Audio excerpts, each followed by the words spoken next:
அன்றைக்கு இருந்த அதிமுக ஆட்சியை எதிர்த்து இத்தகைய போராட்டத்தை நடத்துவது என்பது அவ்வளவு சுலபமானதல்ல.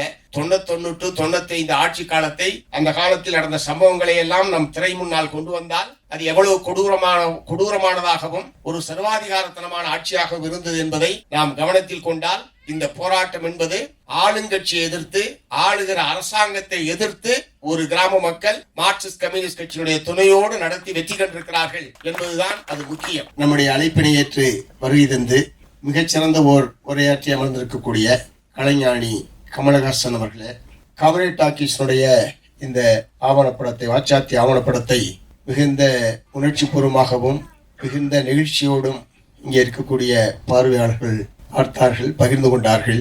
உண்மையிலேயே நம்முடைய காம்ரேட் டாக்கீஸுடைய அந்த குழு மிக நேர்த்தியாகவும் ஒரு 40 நிமிடத்திற்குள் ஒரு 30 ஆண்டு கால வாச்சாத்தி வன்கொடுமை வழக்கினுடைய வன்கொடுமையையும் வழக்கினுடைய வெற்றியையும் ஒரு 40 நிமிடத்திற்குள் மிகச் சிறப்பான முறையில் தோழர்கள் திரையிலே கொண்டு வந்திருக்கிறார்கள். அந்த மிகச்சிறந்த கலைஞர்களுக்கு முதலில் மார்க்சிஸ்ட் கம்யூனிஸ்ட் கட்சியின் மாநில குழுவின் சார்பில் என்னுடைய மனம் நிறைந்த பாராட்டுக்களை நான் தெரிவித்துக் கொள்ள விரும்புகிறேன். உண்மையிலே ஒரு மிக சிரமமான பல மணி நேரம் சொன்னால் கூட வாச்சாத்தி வன்கொடுமையும் வழக்கும் அதனுடைய வெற்றியும் சொல்லி தீராது. ஏனென்றால் அது ஒரு நாள் 2 நாள் சம்பவங்கள் அல்ல.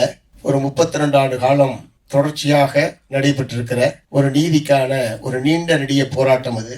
ஆகவே அதை ஒரு குடுவைக்குள் அழைப்பதைப் போல மிக திறமையாக நம்முடைய தோழர்கள் ஆவணப்படத்தை தயாரித்திருக்கிறார்கள். நான் ஏற்கனவே ஒரு முறை அலுவலகத்திலே பார்த்திருந்தாலும் கூட இன்றைக்கு இந்த திரையிலே பார்க்கிற போதுதான் அது எவ்வளவு நிறைவாகவும் செறிவாகவும் மிகுந்த இசை கோர்வையோடு மிகச் சிறப்பாக வெளிவந்திருக்கிறது. நான் வெளியிலே தோழர்களிடம் சொல்லிக் கொண்டிருந்தேன், இதை உடனடியாக நான் திரு கமலஹாசன் அவர்களை இந்த நிகழ்ச்சிக்காக அழைக்க சென்ற போது அவர் இங்கே குறிப்பிட்டதைப் போல இதை வாச்சாத்தியில் வெளியிடலாம் என்றுதான் முதலில் அவர் ஆலோசனை சொன்னார். அது நல்ல ஆலோசனையாகவும் முதலில் பட்டது எங்களுக்கு.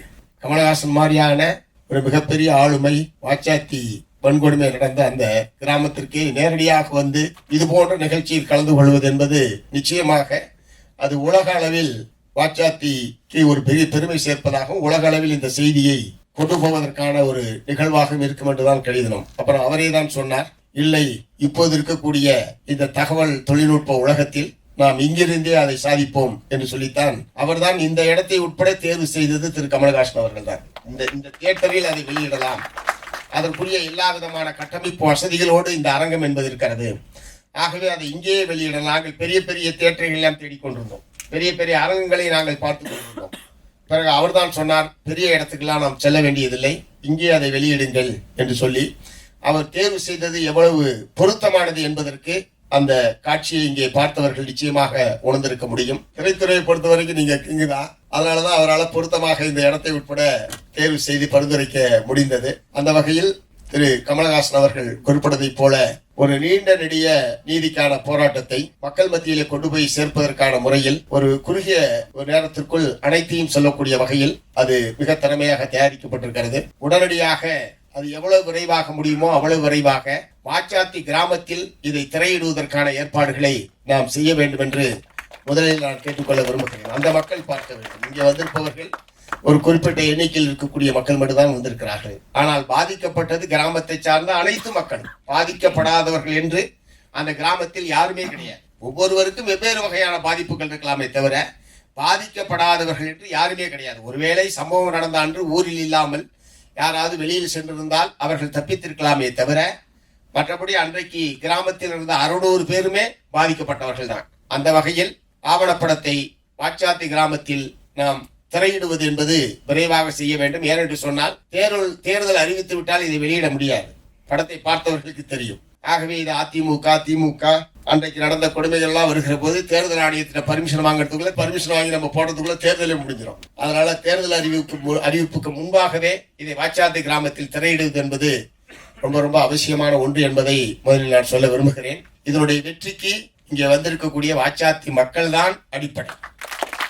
அவர்கள் இல்லை என்றால் இந்த வழக்கினுடைய வெற்றி கிடையாது, இந்த நீதி என்பது கிடையாது. தோழர் சம்கிராஜ் அவர்கள் அந்த ஆவணப்படத்திலே சொல்வதைப் போல 75 சாட்சிகள், எத்தனையோ 4 பேர் 5 பேர் வச்சு வழக்கு நடத்துறது கூட சாட்சிகள் பிறல் சாட்சியாக மாறி வழக்கினுடைய திசையே மாறி போகக்கூடிய காலத்தில் இந்த 75 அந்த கிராமத்து மக்கள் மட்டுமல்ல, அதிகாரிகள், அரசு அதிகாரிகள் அல்லது எங்களை போன்ற செயல்பாட்டாளர்கள் 75 பேருமே அந்த வழக்கினுடைய உண்மையை உணர்ந்து நீதிமன்றத்தில் சாட்சியம் அளித்தது என்பது மிக மிக முக்கியமான, இந்த வழக்கினுடைய வெற்றிக்கு மிக முக்கியமானது. அதைவிட முக்கியமானது ஆளுங்கட்சியினுடைய அடாவடித்தனம், ஆசை வார்த்தைகள், சாம பேத தான தண்டம் என்று சொல்வார்கள். இப்படி எல்லா வகையிலும் அந்த மக்களை பயன்படுத்துவதற்கு அல்லது அச்சுறுத்துவதற்கு ஆளுங்கட்சி அன்றைக்கு முயற்சித்த போதும் அதை பற்றி எல்லாம் கடுகளும் கவலைப்படாமல் கம்யூனிஸ்ட் கட்சி நமக்காக வந்திருக்கிறது, அந்த கட்சிக்காக நாம் இருக்க வேண்டும் என்கிற உறுதியோடு கடைசி வரைக்கும் பயப்படாமல், அச்சப்படாமல், ஆசை வார்த்தைகளுக்கு மயங்காமல் அந்த கிராம மக்கள், ஒட்டுமொத்த கிராமமும் இந்த வழக்கினுடைய வெற்றிக்காக தங்களை அர்ப்பணித்துக் கொண்டிருக்கிறார்கள். அந்த மக்கள் தான் இந்த வழக்கினுடைய வெற்றிக்கு மிக அடிப்படை என்பதை நான் பலமுறை சொல்லியிருக்கிறேன், இப்போதும் சொல்ல விரும்புகிறேன். நாங்கள் எல்லாம் பின்புலத்தில் இருந்து நீதிக்கான போராட்டத்தை, சட்டத்திற்கான போராட்டத்தை அல்லது இந்த மக்களுக்கு ஆதரவாக மாநிலம் முழுவதும் மார்க்சிஸ்ட் கம்யூனிஸ்ட் கட்சி, தமிழ்நாடு மலைவாழ் மக்கள் சங்கம், விவசாயிகள் சங்கம், மாதர் சங்கம் உள்ளிட்ட நம்முடைய பல்வேறு அமைப்புகளும் ஒரு மாபெரும் மக்கள் இயக்கமாக மாற்றியது இதற்கு மற்றொரு காரணம். அந்த மக்களுடைய உறுதி எவ்வளவு முக்கியமோ அதே அளவுக்கு இதை மக்கள் இயக்கமாக மாநில அளவில் இதை மாற்றியதும் இந்த வெற்றிக்கு மிக மிக அடிப்படை. அதுவும் அன்றைக்கு இருந்த அதிமுக ஆட்சியை எதிர்த்து இத்தகைய போராட்டத்தை நடத்துவது என்பது அவ்வளவு சுலபமானதல்ல.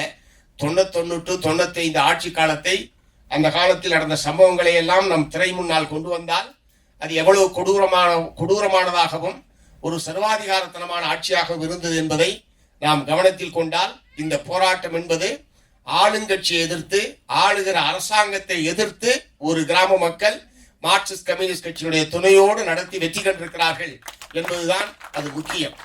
ஏதோ ஒரு கிரிமினல் வழக்கு, ஏதோ ஒரு போலீஸ் தாக்குதல், ஏதோ ஒரு வனத்துறை தாக்குதல் என்கிற முறையில் இதை பார்க்க முடியாது.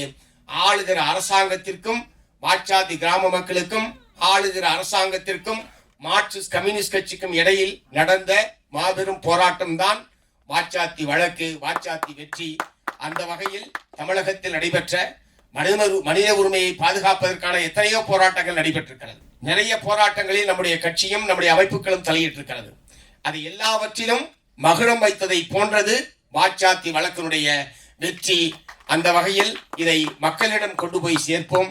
மக்களிடம் கொண்டு போய் சேர்ப்பதன் மூலமாக மார்க்சிஸ்ட் கம்யூனிஸ்ட் கட்சிக்கு பெருமை சேர்ப்பதற்காக அல்ல, மனித உரிமைகள் மீறப்படுகிற போது மனித உரிமைகளை காப்பதற்காக மக்கள் முன்வர வேண்டும், மக்கள் அதற்கு ஆதரவாக நிற்க வேண்டும் என்கிற உணர்வை தமிழ்நாட்டு மக்கள் மத்தியில் உருவாக்குவதற்கான ஒரு உந்து சக்தியாக இந்த ஆவணப்படம் அமைய வேண்டும். அதற்காக மக்களிடையே கொண்டு செல்வோம் என்று கூறி வாய்ப்புக்கு நன்றி கூறி நிறைவு செய்கிறேன்.